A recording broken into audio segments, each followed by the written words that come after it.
How could a millionaire's entire empire, a kingdom built on influence and intimidation, be brought to ruin by a blind beggar? How could a man who commanded the respect and fear of a city be reduced to a weeping wreck by a woman with nothing to her name? The fall of a titan is usually the work of a rival, a market crash, or a political coup. But this downfall came from the gutter, from a ghost he thought he had vanquished long ago. The answer is not found in a ledger or a stock portfolio. It is buried deep in the past, in a terrible secret he thought he had successfully erased. It's a crime of breathtaking cruelty, a sin he believed was left behind in the ashes of a fire that burned 2 decades ago. He was about to learn that the past is never truly dead, and sometimes it comes back to collect its debts from the most unexpected of places. There are stories that feel as if they've been pulled directly from a movie script. Their twists of fate seem too perfect, their tragedy too profound to possibly be true. This is one of those stories. It speaks to a truth we often prefer to ignore. The truth about the secrets we bury in the locked vaults of our memory and the faces in the crowd we train ourselves not to see. It's a tale that forces us to confront what we owe the people we pass by every single day, the silent figures who exist on the periphery of our comfortable lives. While this story is set on the very real and chaotic streets of Lagos, Nigeria, a city teeming with millions of stories, it is a work of fiction. Think of it less as a news report and more as a modern parable. The events of that sweltering afternoon near Balogun Market are not in any official record, and the names, Chief Adebayo and the blind beggar Amara, have been created for this telling. They are archetypes representing the powerful and the powerless. But the lesson their story teaches is painfully, universally real. The Lagos sun was a merciless, oppressive force that day, beating down on the endless river of people in iconic yellow Danfo buses, turning the very air into a thick, shimmering and suffocating haze. From the cool, climate-controlled sanctuary of a black Mercedes G-Wagon, hermetically sealed against the raw energy of the street, a scene of profound and startling arrogance was about to unfold. Inside sat Chief Adebayo, a man whose name was a synonym for power, wealth, and influence in the sprawling metropolis.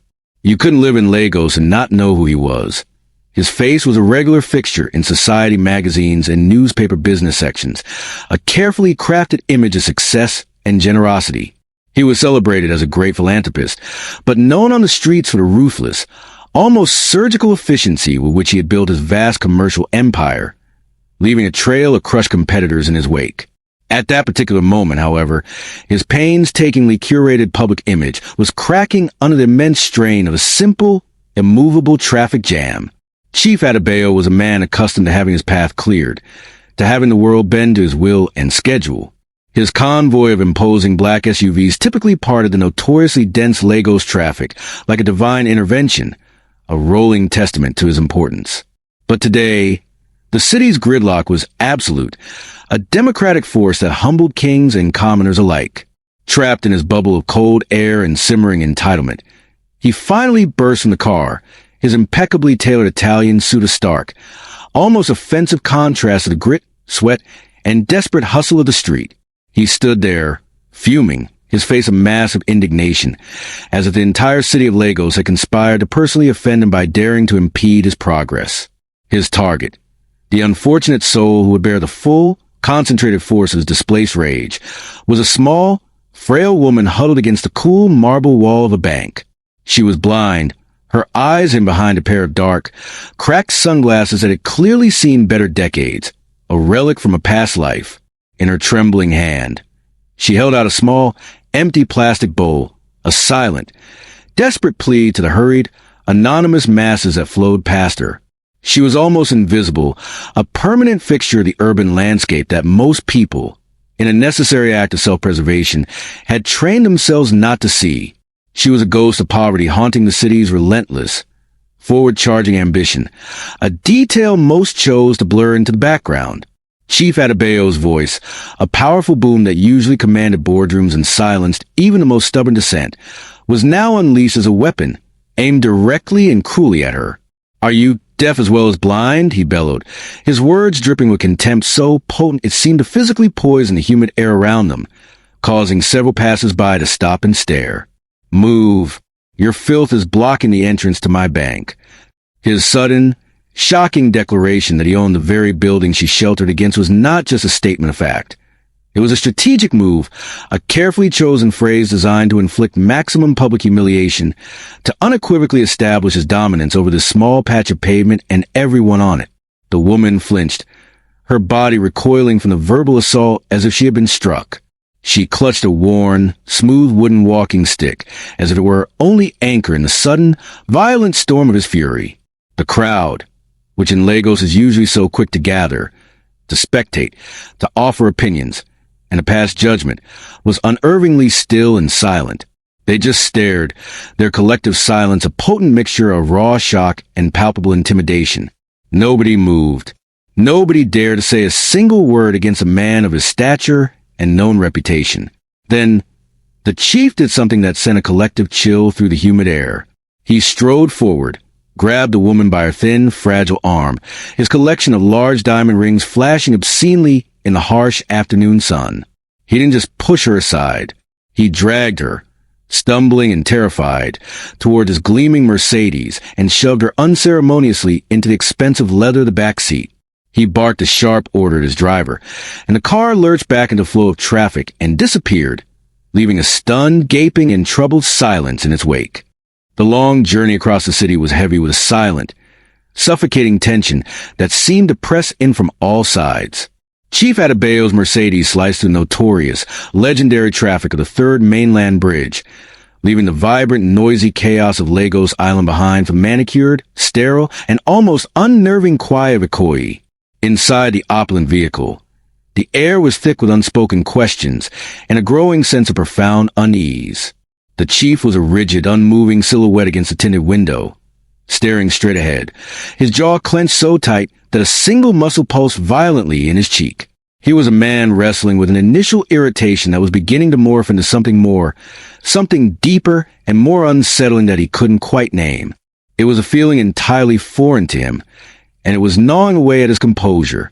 The blind woman, whom we will call Amara, was a crumpled, silent shape on the expensive, cream-colored leather seats. She had not uttered a single word, not a cry or a whimper, since being violently thrown into the car. She did not cry. She did not plead for her release. She did not protest her abduction. Her head was bowed, and she clutched her battered wooden stick to her chest like a sacred object. It was a profound silence that was so deeply unnerving. It wasn't the defeated, whimpering silence of a victim who had surrendered to her fate. It felt heavier, ancient, and filled with a history that was impossible to guess. This profound, resolute stillness began to chip away at the chief's thick armor of rage, slowly but surely replacing it with a disquieting sense of inexplicable dread. Why had he taken her? The question hung in the chilled air of the car, unanswered and unanswerable. Why not just shove her out of the way and drive off, as he would have any other obstacle? For a man of his immense power and influence, such a public and messy display was unnecessarily risky and illogical. In a city like Lagos, the actions of the powerful are most often hidden behind high compound walls and darkly tinted windows, their transgressions quietly smoothed over by teams of lawyers and untraceable payments. This act was brazen, wildly impulsive, and defied all reason. It was as if some force beyond his own conscious control, a dark and forgotten instinct, had compelled him to bring this specific, anonymous woman into the heart of his private world. The physical journey itself served as a powerful and undeniable metaphor for the vast, unbridgeable chasm between their two lives. They moved from the raw, teeming, and desperate reality of the mainland, a world of survival, noise, and communal struggle, to the isolated, manufactured opulence of Ikoyi, a world that might as well have been on another planet. The scenery shifted dramatically from crowded, chaotic streets and bustling, vibrant markets to serene, tree-lined avenues where the only sounds were the persistent hum of private generators and the gentle rustle of leaves in immaculate, perfectly walled gardens. It was a literal journey from the world the chief ruthlessly exploited to the world he had constructed to insulate himself from its consequences. Finally, the car turned onto a secluded, whisper-quiet street and pulled up to a set of massive, imposing black gates that rose from the ground like a fortress wall. They swung open without a sound, a silent, automated welcome, revealing a mansion that was less a home and more a breathtaking monument to staggering, almost unimaginable wealth. It was a palace of white marble and gleaming glass, a modern fortress meticulously designed to lord over the city and keep its grit, its poverty, and its inconvenient truths at bay. The driver, ever the silent professional, opened the woman's door. The chief got out, walked around, and pulled her out with the same rough, dismissive impatience he'd shown on the street. He half-dragged, half-led her up the pristine marble steps and to the enormous front door, which slammed shut behind them with an echoing, definitive finality. The scene that unfolded inside that grand, cathedral-like foyer will be seared into the memory of all who were present forever. Amara stood in the absolute center of the polished, reflective marble floor, a small, worn, and dusty figure completely dwarfed by the immense scale of the room. She was surrounded by priceless works of art on the walls and towering, exotic floral arrangements that scented the air, yet she somehow commanded the entire space with her quiet, resolute, and unmoving presence. The dramatic slamming of the great door had silenced the outside world entirely, creating a sterile vacuum where a 20-year-old secret, buried under layers of wealth and deceit, was about to detonate with the force of a bomb. Slowly, with a deliberate and steady grace that defied her circumstances, she reached up and took off her cracked sunglasses. Her eyes, now exposed to the brilliant, unforgiving light of the massive crystal chandelier, were clouded, whitened, and horribly scarred. They were completely and utterly sightless, a ruin of what they once were, yet they were fixed on him. In that moment, it felt as if she could see straight through his expensive suit, through his flesh and bone, and into the darkest, most hidden and rotten corners of his soul. This was the first devastating blow to the chief's composure. He saw not just blindness, but a permanent, violent injury, a physical testament to some past horror that his mind was not yet prepared to confront or comprehend. She was no longer holding her small plastic begging bowl. Instead, she now held the old, worn wooden walking stick in both hands. But she was no longer leaning on it for support. With a steady, unwavering hand, she raised it, not in a threatening or aggressive way, but with the declarative, solemn authority of a judge pointing an accusatory finger in courtroom. She pointed the handle of the stick directly at Chief Adebayo's chest. There, faint from decades of daily use but still unmistakable in the bright, clinical light of the foyer, was a small, intricately carved crest, the proud and ancient lion-headed crest of the Adebayo family. The sight of that specific crest on that specific stick in the hand of the specific blind beggar was a key that unlocked the deepest, most fortified vault of his darkest memory. Chief Adebayo's face went corpse white, the blood draining from it so rapidly it was as if he'd seen a ghost rise from the grave. And, in a way, he had. His legs gave out from under him as if his strings had been cut, and he collapsed onto his knees on the cold, unforgiving marble floor. He began to weep, not just crying. He let out raw, guttural, soul-tearing sobs, the sound of a man whose entire world, whose very identity, had just been ripped open and exposed. "It can't be," he choked out, his voice a ragged, strangled whisper of disbelief and terror. "You died. You died in the fire." The blind woman's voice, when she finally spoke, was not the timid, fearful whisper of a street beggar pleading for coins. It was clear, it was cold, and it carried the crushing, accumulated weight of 20 years of stolen life, of suffering and darkness. "You left me to die, brother," she said, the word brother landing with the concussive force of a physical blow, shattering the silence of the hall. "You set the fire to take father's inheritance, to erase me from our family, to erase me from the world.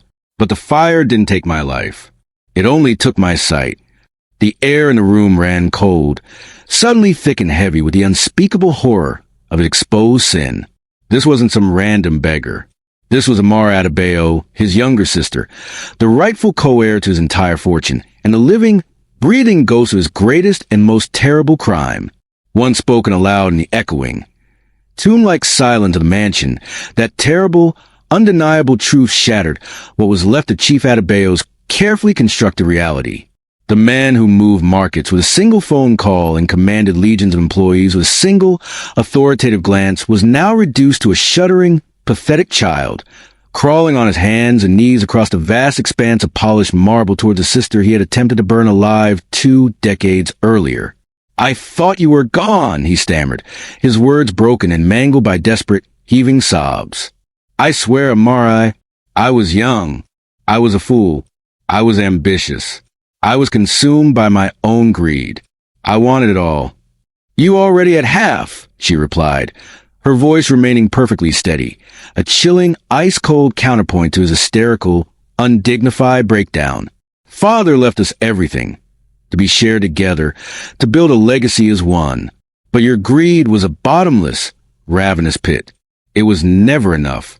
You took my home, my name, my face, and you took my eyes. Her words were not just a simple accusation. They were a precise, methodical inventory of his theft, a detailed and devastating catalog of a life he had stolen piece by piece. She made it chillingly clear that her very existence, her scarred face and sightless eyes, was irrefutable, living proof of his monstrous crimes. Attempted murder, arson, and 2 decades of audacious fraud upon which his entire celebrated empire was built. For 20 long and torturous years, Chief Adebayo had lived as a man haunted, not by a specter or a figment of his imagination, but by the tangible, ever-present ghost of his own conscience. Every award he received for his business acumen, every billion he accumulated, every laudatory article praising his philanthropy was tainted and poisoned by the secret knowledge of the fire and the sister he'd left to die in its flames. His grand, opulent mansion was not a home, but a fortress he had built to keep the world out and, more importantly, to keep the memory of his foundational sin locked away. Now, that memory had walked through his front door, her blindness a permanent, living, and breathing reminder of his boundless depravity. The days that followed were a blur of hushed, frantic activity at the isolated mansion. Lawyers in sharp, expensive suits and doctors with somber, professional faces came and went through the massive gates in a discreet procession. But what happened next was not some quiet, behind-the-scenes family reconciliation or a discreet, multi-million-dollar payoff to make the problem disappear. It was a public demolition, a self-immolation, driven by a terror that went far beyond the fear of a long prison sentence, a deep, primal, spiritual terror for the fate of his own soul. Chief Adebayo did the one thing no one, least of all his legal team, could have predicted. He decided that the only way to lance the festering wound of his guilt was to expose it to the world. He called a press conference at the gates of his own mansion. Standing before the blinding, relentless flashes of cameras and the shocked, disbelieving faces of the nation's media, his voice cracking with a shame that was 20 years in the making, he confessed to everything. He admitted to the arson that had scarred his sister and taken her sight. He admitted to leaving her for dead in a ruthless, cold-blooded plot to steal her half of the family inheritance. In a final, desperate act of public penance, he announced the immediate and legal transfer of half of his entire fortune to her name, and then, in front of everyone, he turned himself over to the waiting, bewildered authorities. The story of Chief Adebayo's shocking fall from grace became an instant, legendary cautionary tale, whispered in boardrooms and market stalls alike. But the story doesn't truly end with the chief's spectacular, televised downfall and subsequent imprisonment. In fact, that is precisely where the more important and impactful story begins, with Amara's quiet and purposeful rise. Having endured 2 decades of unimaginable hardship, poverty, and neglect on the harsh streets of Lagos, she inherited not just a vast, unimaginable fortune, but the power to rewrite her own narrative and, more importantly, the narrative of countless others who have been rendered invisible just as she had been. She stands as a powerful, living testament to the awe-inspiring resilience of the human spirit, a profound example that one could survive the deepest betrayal and emerge not with bitterness and rage, but with profound and unwavering sense of purpose. She sought no further revenge against her brother. His public disgrace, his loss of status, and his imprisonment were consequences of his own making, a debt he had to pay to society and to himself. Instead, she channeled her restored resources and newfound influence into an endeavor born directly from the crucible of her own suffering. With the immense fortune that was rightfully hers, she founded the Amara Foundation for the Visually Impaired, an organization that quickly grew to become one of the largest and most impactful centers for the blind and visually impaired in all of West Africa. It was a beacon of hope, providing education, advanced vocational training, and critical medical care to thousands who have been forgotten by society. In a turn of profound and beautiful irony, the blindness that had been inflicted upon her as a mark of her victimization became the ultimate source of her incredible strength. It gave her a form of powerful inner vision, a deep and endless well of empathy, a unique, first-hand understanding of human suffering that her brother, with his perfect physical eyesight, could never have possessed. While he spent his entire life looking at the world, at balance sheets and stock prices, he was utterly blind to his own wickedness and to the fundamental humanity of others. Amara, having lost her physical sight in an act of profound evil, could now see the truth of the world with perfect, compassionate clarity. The quiet, opulent mansion in 𝐘𝐞𝐥𝐥𝐞𝐝, once a symbol of greed, was utterly transformed. It was no longer a monument to one man's avarice and a cold fortress built to contain a guilty, festering secret. Under Amara's gentle and visionary guidance, it became the bustling headquarters for her foundation. Its vast, cold rooms, once filled with the silent, oppressive echoes of a terrible crime, were now alive with the vibrant sounds of learning, of laughter, and of a community being built. The Palace of Secrets became a palace of hope, its very existence serving as a powerful, physical symbol of restorative justice and the undeniable triumph of grace over greed. Though their story is a fictional tale woven into the rich, complex fabric of Lagos, the legacy of the two Adebayo siblings became a modern myth, a parable for a new generation.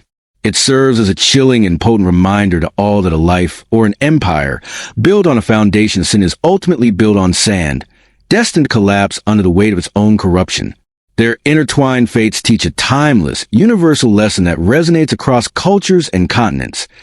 The past, no matter how deeply you try to bury it, has a way of returning to be seen.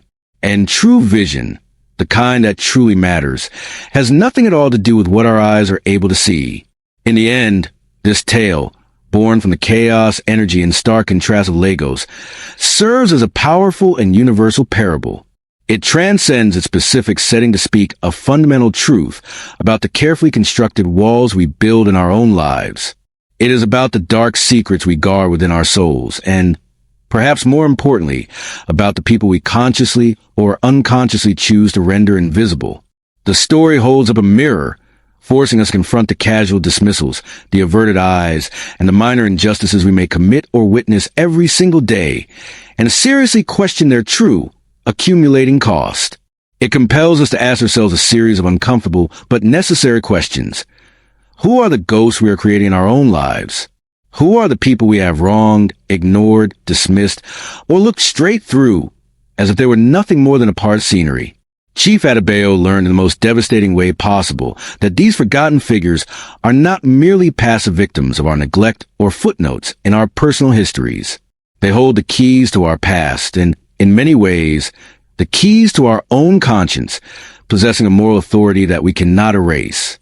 Every human interaction, no matter how fleeting or seemingly insignificant, carries a weight and a consequence that we cannot always foresee. Let us re-examine Chief Adebayo's fatal flaw, because it is a flaw that is deeply human. It was not simply greed that led to his spectacular ruin, but an impenetrable, soul-killing arrogance. He genuinely believed that his immense wealth and elevated social standing placed him on a different plane of existence, above the normal, binding rules of morality and consequence that govern others. He thought he had the power to edit reality, to literally erase a human life from the ledger of the world and suffer no earthly or cosmic retribution. His downfall is a stark and terrifying testament to the fact that no wall, whether it is built of marble, of money, or denial, can permanently insulate a person from the truth of their own actions. Contrast this profound moral blindness with the source of Amara's ultimate triumph. Her victory was not truly found in the moment her brother was led away in handcuffs, nor was it contained in the bank accounts that were suddenly filled with her rightful, long overdue inheritance. Her true victory was quieter, but infinitely more powerful. It was in her profound refusal to be consumed by hatred or to be forever defined by her decades of suffering. She took the very symbol of her oppression and powerlessness, her blindness, and transformed it into a source of immense vision, strength, and compassion. She chose to build a legacy of hope for thousands rather than a monument to her own pain. This, then, is the story's final, resounding lesson, its ultimate plea. We must fiercely resist a very human, very dangerous temptation to judge people by their circumstances, by their poverty, their disability, their clothing, or their station in life. We must fight the impulse to categorize and dismiss. Chief Adebayo screamed at a beggar, a category of person he deemed beneath his notice, never for a second imagining he was screaming at his own history, his own crime, his own blood. We are called by this story to look closer, to truly see the humanity in the faces we might otherwise ignore, because we never truly know if we're yelling at a stranger or if we're yelling at a ghost of our own making.